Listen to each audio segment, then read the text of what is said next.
Hi, welcome to the Todd and Debra Show. This is episode 22. And today we're talking about driving, specifically senior citizen driving, since we are senior citizens, in case you hadn't noticed. But we realized we've been driving a combined over 100 years. That's a lot of time. Successfully been driving. Yep. We've been very fortunate, great driving records, and our cars last forever. We're going to explain why that happens in a minute. But because we've got a few things we'd love to share, and we'd love to hear back from you as well, that's what we'll be talking about. My favorite information came from my dad when I was about to get my learner's permit. The night before I went for it, he sat me down and said, I got to share some things I've learned over decades of driving. This is a car. It was important for me to get the basics. The information that he gave me, I've shared with the kids, our children as well. But out of all of them, the best one, we think, is the one he explained how important it is to never panic when you're. And he said one of the main situations in which people panic is when they're on a highway and they realize their exit is here and it's too late for them to really get over safely. So they quickly swerve over. And so many accidents happen in that scenario, and fatalities as well. Dad's advice was just remember, there's always going to be another exit, and just look for a cloverleaf exit. Probably it's a lot of them are that way nowadays, right? Where you can just hop off and then hop on coming back the other way and get on the road you need. Yeah, maybe you'll be 15 minutes later to your destination, but you were driving safely and didn't create an accident or a fatality or whatever, could have happened if you had gone with the panic situation.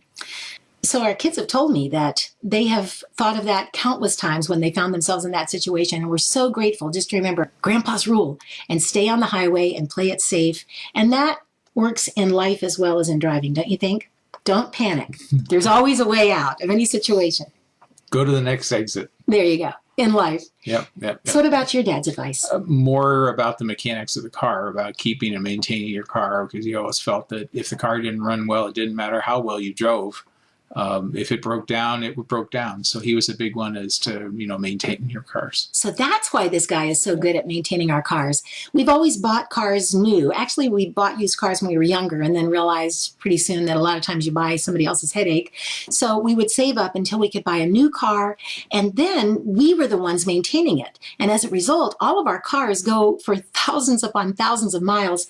Most recently, about a year and a half ago, I was driving the 1999 Saturn that we had bought new back in Virginia, and it didn't pass the emissions test, which is very strict here in California, but it was still running like a charm. It was just 240,000 miles. 250,000. It was 249 point, I forget what. Yeah. But it was such a great car. When we turned it in, though, we decided, let's go ahead and get a minivan because we had a new grandson living nearby. And the thing that I learned, that was your vote? I think, he probably didn't vote for the minivan, but maybe he had a little coercing that worked out beneficially for our grandson. The thing that wasn't so great is that the first time I went to Parallel Park, after driving that short Saturn for all those years and now driving a long minivan, I found out that it's different. You're supposed to cut in a little differently, and I managed to scrape the fender of the car I was trying to park behind. An Audi. Yeah, I called Todd and I said, he said, is it an expensive car? And I said, I don't think so. It's got an A on. Is that an Acura? I think it's got like something like rings like the Olympics. And he went, guys, the thing is, when I reported it to my insurance company, I asked, will our rates be going up? Of and course. They said, no, only if it costs over $1,000 to repair his car. Remember, this is an Audi. It was just a little scrape, but yeah. But guess what? It was really $1,004. That's exactly how much it cost to get that fixed. The insurance fixed. company didn't say, oh, it's only $4. It's only $4. Forget it. No, they said, still your rates are here's down. your new rates. Yeah. But thank goodness they did point out that we could lower those rates by taking an online driver safety course. We went to aarpdriversafety.org, but there are lots of good ones. And this kind of thing is available to you as a driver, even if you haven't had an accident. I mean, it's a good thing to do because in a lot of states, if you take these things, the states mandate, like they do in California, that the insurance companies give you a decrease in your insurance rates as a result. They mandate that for 3 years, we get to have that discount rate. And then after the 3 years, we can take it again and keep the lower rate. Right. So it's a really good thing to look into. The other thing we got from the training was really interesting, something we really didn't think it would come of it, but it was the thought of the fact that we do need to, as we get older, realize that at some point we've got to give up the keys. Yeah. We knew this from the child's standpoint because as our parents got older, your dad was running into the drive-through. He was ripping off his rearview mirror. The fast food drive-through windows. Yeah. And after a few rip-offs of the mirror, you had, or I guess you tried to have. He got banned, actually, from that from Fast going food through store. that drive-through. Yeah. I can understand.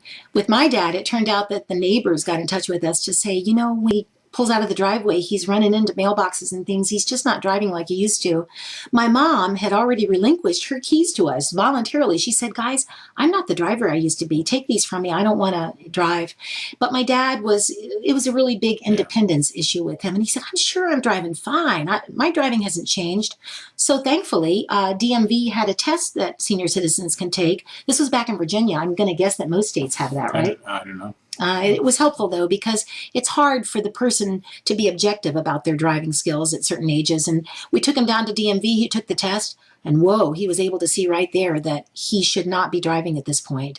And it was still tough, but he did it because he didn't want to hurt somebody else or hurt himself. So Debra and I are going to be very conscious of this, and as soon as the kids come and say, oh, give us the keys, we're going to say, sure, here they are.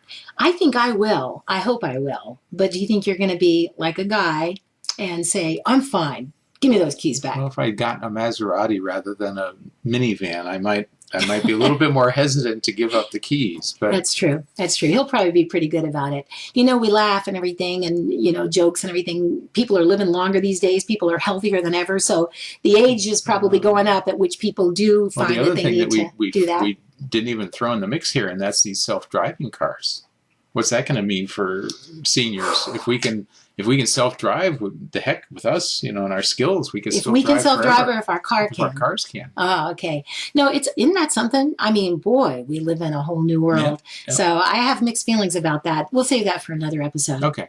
Thank you guys so much for watching. By the way, could you take a minute to subscribe if you're not already a subscriber? Look for a little bubble floating around here somewhere with Todd's head and my head in it. It's a scary bubble. But if you click it and then click the red subscribe button. You'll get a Maserati. No, well, I don't even have that. Okay, so not that. You get free advice for the rest of your life. From Todd us. And Debra? Yes. Wow. That's worth a fortune. It is. That's worth a Maserati. Thank you guys so much for watching the Todd and Debra Show. We'll see you next time. Bye-bye.